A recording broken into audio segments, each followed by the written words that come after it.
leen nuyu monsieur Barthélémy Dias. maa ngi leen di fay.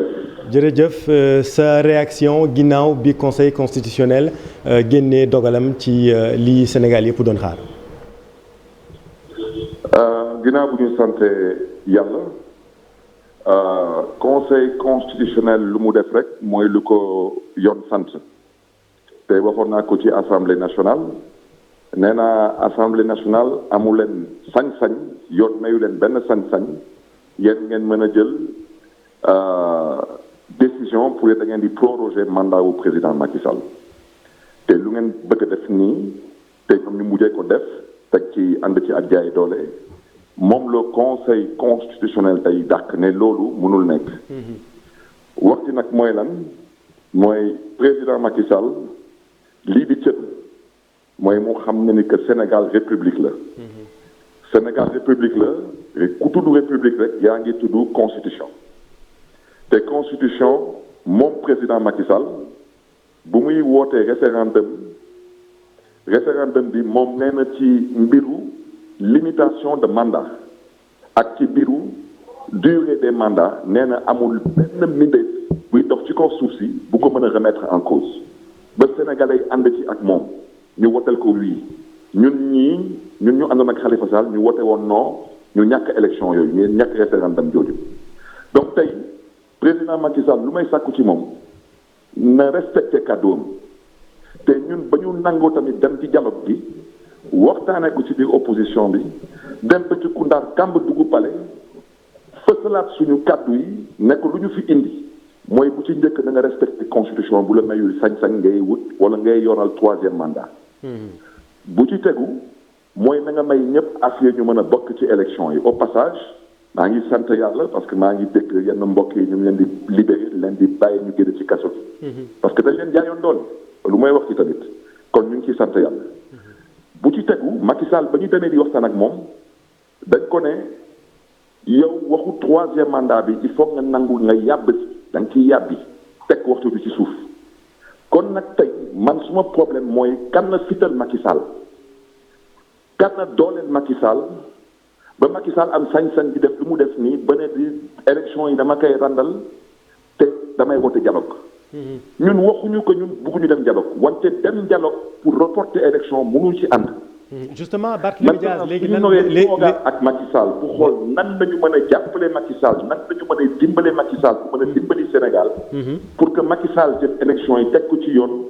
nangu nañu toog ak moom ci condition yooyu mais pas pour yeneen discussion. léegi foofu lan mooy taxawaayu coalition Khalifa 2024 ginnaaw bi conseil génnee décision am.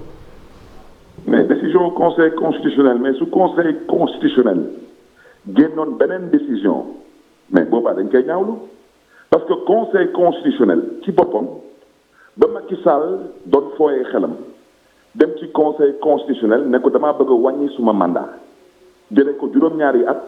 indi ko juróomi at conseil constitutionnel ne Macky Sall yow mandat bi du soo moomeel yow mandat bi mënoo ko laal li mandat président la mënoo ko laal ba abadan c'est fini. kon tey conseil constitutionnel lu mu wax Macky Sall mais moom la confirmé te moom laa wax assemblée nationale j'ai dit à l'assemblée nationale du Sénégal vous n'êtes ni habilité ni outillé à pouvoir proroger le mandat présidentiel. Et vous n'êtes pas non plus habilité à pouvoir reporter une élection présidentielle moom le conseil constitutionnel confirmé tey moo tax wax ci tey mooy képp kuy acteur politique. ak foo mënti bàyyeeku soo demee waxtaan ak Macky Sall ba nga fital ko wala ba ngay koy jàppale muy wut nu muy yoonalee demi 3e mandat wala 3e mandat tooñ nga askanu Sénégal ba ci kanamu yàlla. parce que loolu lu ma mën a yee Sénégal ginnaaw ay fitna maa ngi koy biralaat fii nee naa Sénégal du ay homme politique rek fi nekk. am na ñeneen ñu fi nekk te yàlla baaxe leen doole ñooñu mën nañ jóg ba fokkati nguur jooju te mel ni Macky Sall dafa am lu mu namm ci dëkk bi su nekkee nag loolu la Macky Sall namm ci dëkk bi moom tamit mu ngi tooñ askanu Sénégal ba ci kanamu yàlla. parce que Macky Sall lu muy def nii. su ko président Abdoulaye Wade defoon du mës a dëkk président de la République. oui kon cëram du lu muy doxee nii cëram mooy no xoolaat taxawaayam xoolaat boppam xool lu ko Sénégalais yi ji ak mu xool yàlla ak ëllëgu Sénégal te teg élection yi ci yoon loolu mooy dëgg. waaw léegi monsieur le maire baax na xëy na peut-être ñuy rappeler waat yooyu yëpp wax ji comme ni ñu koy faral di waxee mais ginnaaw encore une fois conseil constitutionnel génnee na dogalam maintenant le next step c'est quoi yéen Khalifa président lan mooy seen taxawaay lan ngeen di teg ci taabal ji fu mu toll nii seen bëgg-bëgg. mais dëkk bu ñuy woowee république wax dëgg yàlla amul lan la politicien yi teg ci kaw table yi wala lan la ñuy teg ci table constitution lu mu wax moom le conseil constitutionnel biir la tey nee na lii la constitution wax te élection yi mun leen ko dàq comme du coalition Khalifa Sall du benn bokk yaakaar du Massamba du Mademba ñun ñëpp ay sénégalais dañ ko war a respecté jullit boo gis suñ ko tegee alxuraan amul lu mu ciy teg amul lu mu ciy yokk catholique boo gis suñ ko tegalee Bible amul lu mu ciy teggi amul lu mu ciy yokk. maintenant nag wax ci mooy lan ndeyu mbilli bi mooy président Macky Sall comme ne nag waxoon na nañ ko ñaan ci njëkk man mii Barthélémy Dias ñaan naa ko ci njëkk ñaar ba ñetti yoon ne ko sa rakk wax ak yow maire de Dakar ay wax ak yow acteur politique ay wax ak yow Sénégal wàccoo nañ ak yow dañ laa ji teranga yow yaa ñu nar a delloo njukkal te lu ngay doxalee nii sa cër.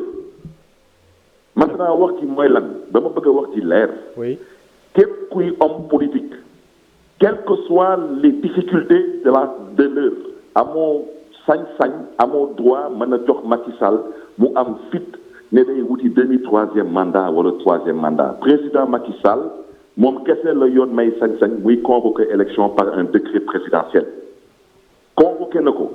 Il n'a aucune raison de sortir un autre décret pour abroger ce décret-là yoon mayu ko ci ay sañ-sañ. parce que dëkk bi amul benn difficulté.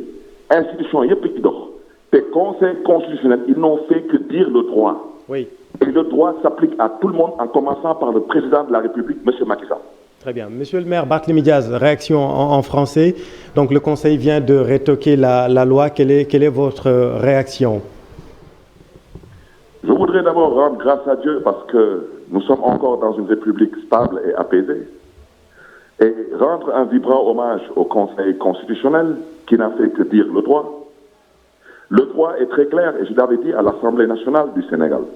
J'avais dit aux députés de la 14e législature que ce qu'on nous a envoyé à l'Assemblée est incompétente pour pouvoir l'examiner.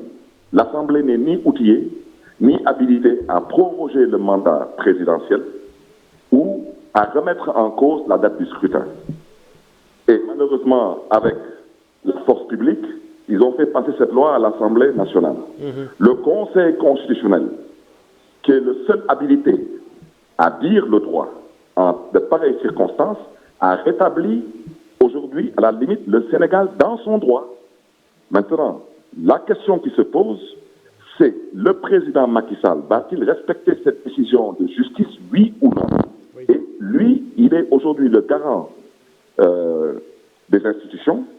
Il est aussi aujourd'hui le président Macky Sall. Il est tout de même l'expression qui est souvent utilisée, c'est que on dit qu'il est le chef suprême des armées, mais on dit aussi qu'il est le président du Conseil de la magistrature.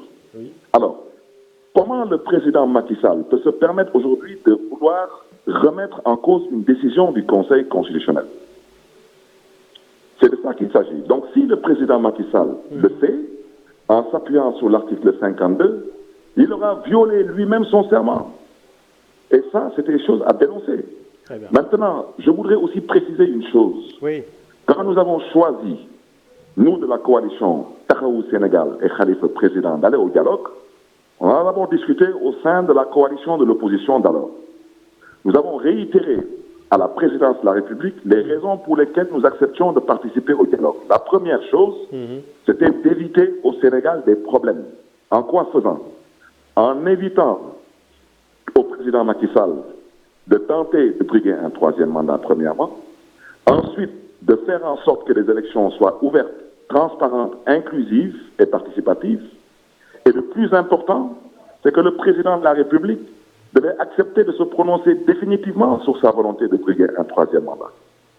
Alors, Qu'est-ce qui s'est passé entre-temps où on a fait un dialogue au vu, au su de tout le monde, avec des conclusions qui ont été communiquées à l'opinion nationale et internationale? Qu'est-ce qui s'est passé entre-temps pour que le président Macky Sall revienne sur sa décision et remette en cause ses engagements? Et c'est là, aujourd'hui, où le bas blesse. Et c'est la raison pour laquelle je souhaiterais dire que tout homme politique, tout acteur politique, qui s'aventurerait à encourager le président Macky Sall dans cette voie de violation flagrante de la Constitution du Sénégal, ils ont des comptes à rendre au peuple sénégalais, ces acteurs politiques. Merci beaucoup. Parce qu'aujourd'hui, au-delà du fait qu'on se réjouit de tous ces détenus politiques qui ont été libérés, et je rappelle au passage que Macky Sall a toujours dit qu'il y avait des détenus politiques au Sénégal, la preuve, il y a des détenus politiques au Sénégal. Parce que ceux qui ont été arrêtés pendant quasiment 11 mois, qui n'ont jamais été jugés, ont été libérés par la voie politique. C'est la preuve que c'est des détenus politiques. Et on s'en réjouit parce que ce sont des frères et des sœurs et des camarades de lutte. Oui. Mais personne n'a le droit de donner à Macky Sall une caution morale pour violer la constitution de ce pays. Personne. Merci beaucoup. Merci beaucoup, monsieur le maire Barthélémy Diaz, directeur de campagne de la coalition Khalifa président Khalifa Sall 2024. mbokk yi ba léegi ñuy wéy ci réaction